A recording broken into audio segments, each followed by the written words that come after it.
actividades de inicio, actividades de desarrollo o de introducción de nuevos conceptos, la de síntesis y la de evaluación. Estas actividades deben de promover particularmente la participación activa de los estudiantes. Finalmente se va a hacer la evaluación mediante la aplicación de test o de rúbricas o test de actitudes y habilidades. En el caso de que vayamos a evaluar la comprensión de los estudiantes sobre el concepto, pues necesitamos diseñar un test conceptual, un test que nos indique a nosotros si el estudiante está comprendiendo o no el concepto. Otra que hemos estado utilizando últimamente, pues es un test de actitudes hacia la ciencia, particularmente hacia la física. En este test nosotros nos podemos dar cuenta cuál es la actitud que tiene cada uno de los estudiantes con el fin de obtener información para posteriormente utilizarla con algoritmos de minería de datos, que hasta ahorita no hemos utilizado. Entonces, las actividades de exploración inicial son actividades que deben ser reales, concretas y simples, y que posibiliten que el estudiante conozca cuál será el problema objeto de aprendizaje y que exprese sus ideas o conocimientos previos. Estas actividades principalmente son tomar ejemplos de la vida cotidiana. Posteriormente, las actividades de introducción de nuevos puntos de vista es donde tenemos que introducir lo que son las variables, conceptos e ir aumentando el nivel de abstracción que posibilite que el estudiante pueda construir ideas coherentes con las científicas, planifique tareas a realizar y comunique y debata ideas. Es decir, a tener un aprendizaje colaborativo o un aprendizaje en el que él pueda desarrollarse quizá individualmente también. Actividades de síntesis son las que van orientadas a la sistematización y estructuración de los nuevos aprendizajes y que posibiliten la integración, que posibiliten que el estudiante tome conciencia del modelo construido. Finalmente, la aplicación es así, vienen muchos tipos de actividades en las que pueden ser desde reales, concretas, simples, complejas, etcétera, y que nos den a nosotros evidencia de que el estudiante comprendió el concepto. La evaluación deben de ser tareas reales. No pueden ser ejemplos en los que se han inventado los datos, etcétera, porque el estudiante lo que necesita es ver claramente dónde se aplica en la vida cotidiana lo que acaba de aprender. Es un proceso para determinar el nivel de éxito del individuo, del diseño instruccional y un producto en base de datos. Es decir, yo necesito evaluar si el estudiante comprendió, si el diseño estuvo adecuado, y toda esa información almacenarla en una base de datos para su posterior análisis mediante técnicas de minería. El éxito de la evaluación del estudiante proporciona datos para la intervención instruccional, es decir, nosotros nos va a dar idea de si funcionaron o no funcionaron las actividades y con ello poder reorganizar el material o simplemente intercambiar actividades debido a que respecto de los resultados que hayamos obtenido.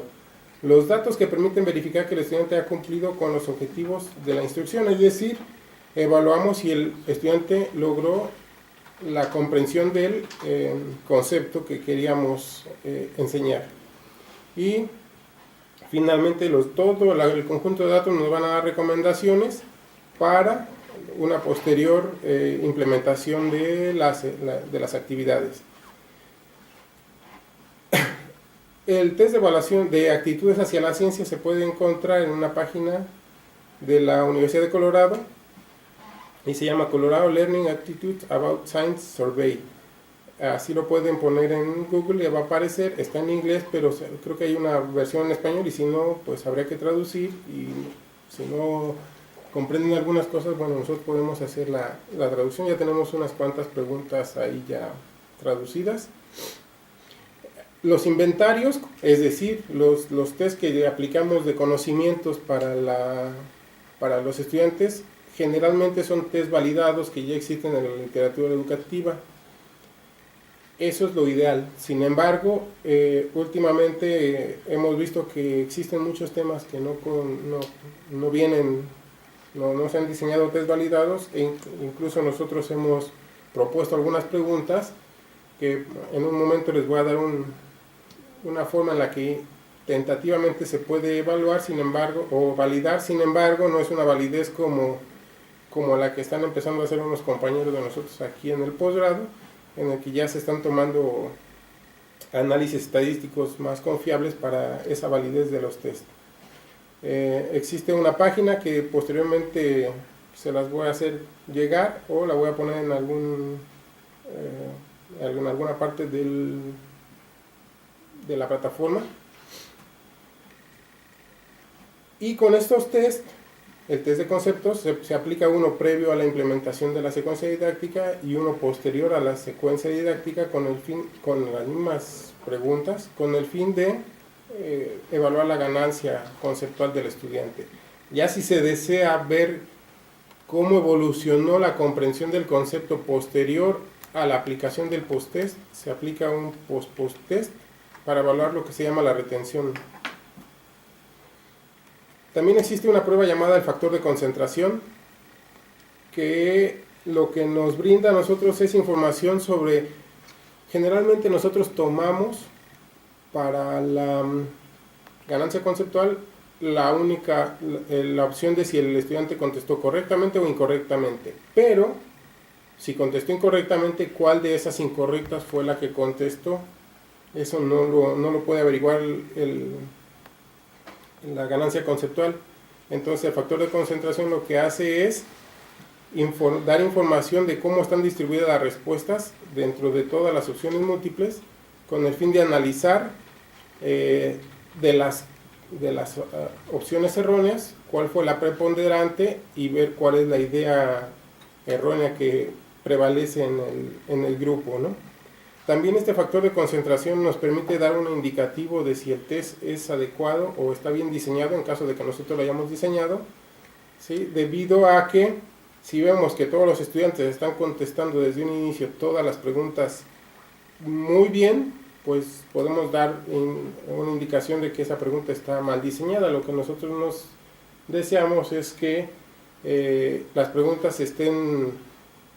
las opciones estén distribuidas de manera aleatoria a la hora de que los estudiantes responden, y ese sería un indicativo de que más o menos la pregunta está bien diseñada con sus respectivas respuestas. Como digo, no es una prueba infalible, hay otras pruebas como el alfa de Kornbach que se tienen que realizar para poder validar un test. Pero bueno, esto daría un indicio para cuando se está haciendo un propio test. Y finalmente las rúbricas, y estas rúbricas, bueno, como todo el mundo sabe, son para evaluar una cuestión un poco menos cuantitativa, aunque tiene una parte ahí numérica que se evalúa, y nos sirve para, por ejemplo, evaluar trabajo en equipo, trabajo colaborativo, trabajo en laboratorio, ¿sí? Discusiones, etcétera. Nosotros también hemos implementado para la evaluación de las actividades un diferencial semántico en el que nosotros solicitamos a los estudiantes que nos den su opinión acerca de las actividades, si les resulta aburridas, si son fáciles o difíciles, inútiles o útiles, si son importantes o no, si son comprensibles o no, etcétera. Y con eso nos podemos dar una idea de si el estudiante recibe con agrado las actividades que se están proponiendo. Esta presentación, aunque muy rápida, refleja lo que hemos hecho en los últimos años, y tenemos casos de éxito en el programa, particularmente en algunas direcciones de tesis que he dirigido junto con el doctor Daniel Sánchez, como es el caso de Silvia Reneta en el 2012, en el que ella utilizó un cómic para enseñar física. En este caso particular fue el concepto de diferencia de potencial, corriente y voltaje, lo mismo, la diferencia de potencial, y la resistencia, y con ello llegar a lo que es la ley de Ohm. En este caso, los resultados de ella muestran que se logró una comprensión bastante adecuada. La ganancia promedio estuvo por ahí del 0.4, la ganancia conceptual se mide entre 0.1 y 0.4 indica que está dentro del rango de las actividades que se proponen para una estrategia de aprendizaje activo. Entonces, esta resultó exitosa. Posteriormente, Diana López en el 2014 también utilizó esta metodología. Ella lo que hizo fue utilizar simulaciones interactivas del conjunto de simulaciones de la Universidad de Colorado en Boulder, llamadas FET, que son las Physics Interactive Simulation, las FET, y utilizó también para la parte de ejercitación unos tutores inteligentes.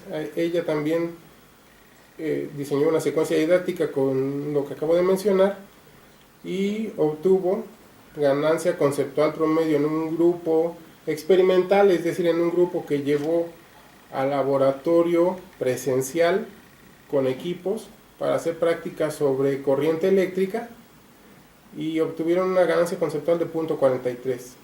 Y otro grupo lo que hizo fue llevar al grupo a la sala de cómputo y utilizar simulaciones interactivas.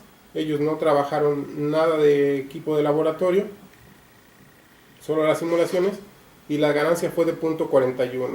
Ella utilizó también un grupo control, ya que tenía la posibilidad, en el que ni los llevó a hacer experimentos, más que los experimentos que marca el programa de la escuela, normales, ni tampoco los llevó a hacer simulaciones, y ahí obtuvieron una ganancia conceptual de 0.18. Claramente se ve la diferencia, aunque no hay una diferencia clara entre haber ido al laboratorio real y las simulaciones. Este trabajo nos sirvió para darnos cuenta de que los estudiantes comprenden el concepto ya sea utilizando equipos reales o simulaciones. Esto nos indica que es posible que en algunos temas, cuando no exista equipo de laboratorio por falta de recursos o por saturación en los laboratorios de física, pues muy bien el profesor podría ir, buscar una simulación interactiva y llevar a los estudiantes a que trabajen ahí en la sala de cómputo, o dejárselos como trabajo extra clase, y la comprensión del concepto sería esencialmente la misma. Sin embargo, al final nosotros nos dimos cuenta de que las habilidades que adquieren los estudiantes pues son muy diferentes, porque uno utiliza habilidades de cómputo y el otro sí utiliza las habilidades de laboratorio que se requieren para cualquiera que estudie física, por ejemplo.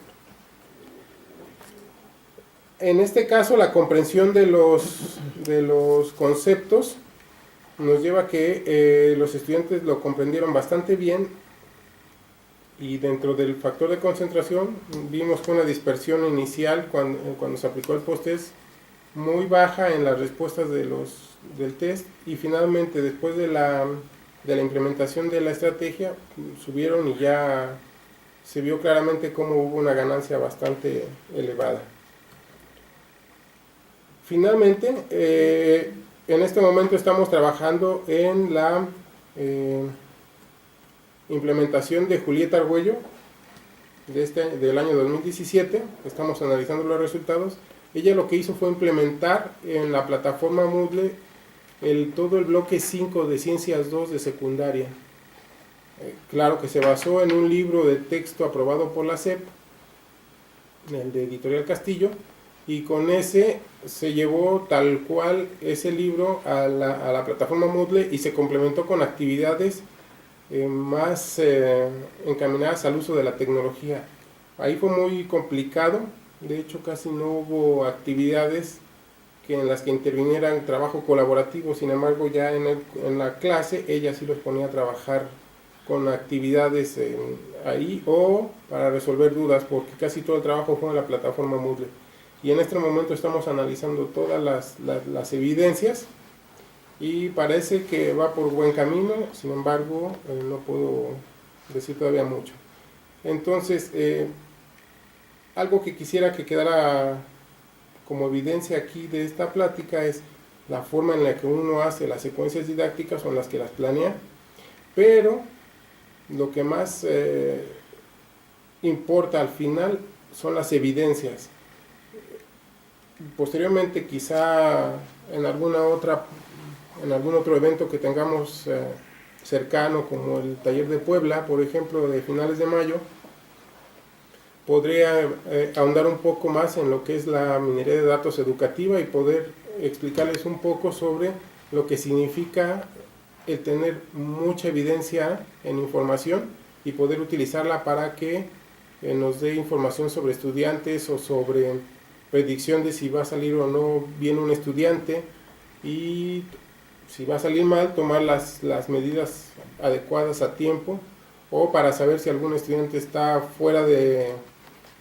Hay un evento fortuito ahí, extraño o raro, que también se puede revisar con los algoritmos estadísticos y poder determinar si el estudiante hizo trampas, si copió, etcétera.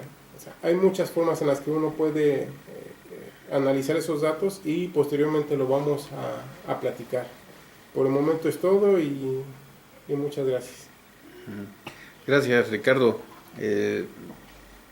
Sobre la metodología que has presentado de las secuencias didácticas, ¿esto está bien identificado con algún modelo? Porque pues luego en la literatura encontramos diversas que son metodologías, ¿no? ¿Qué nos podrías decir al respecto? Bueno, en realidad no es una metodología estándar como las de aprendizaje activo, aunque podríamos definirla como parte del aprendizaje activo. Y no es dentro de las tradicionales de aprendizaje activo porque no es alguna como las clases demostrativas interactivas o como la instrucción por pares. Toma un poquito de todo. O sea, aquí lo que nosotros hacemos es diseñar actividades que tratan de que el estudiante interactúe entre ellos mismos, que haya menos participación del profesor. Por ejemplo, cuando se diseñó la estrategia de Silvia, por ejemplo, Silvia puso en una actividad que leyeran el cómic, hicieran una revisión personal, pero que después discutieran en equipo lo que el cómic quería decir. Y ya que lo hicieron, el mismo cómic sugería unas actividades experimentales que llevaron a cabo.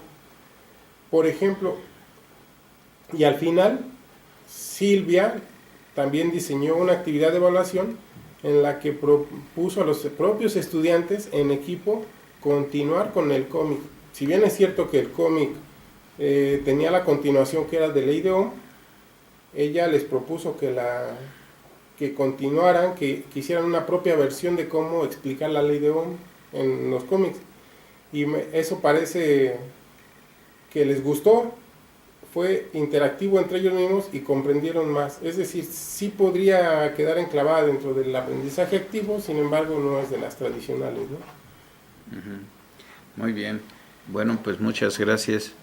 Cualquier inquietud también les pedimos que nos las manden por correo, y esta charla también pues será subida como una liga de YouTube para que ustedes puedan repasar algunas cuestiones que comentó el doctor Ricardo García.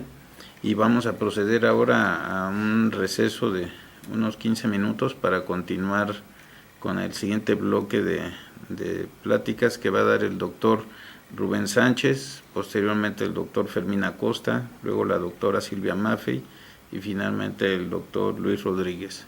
Bien, gracias. Gracias.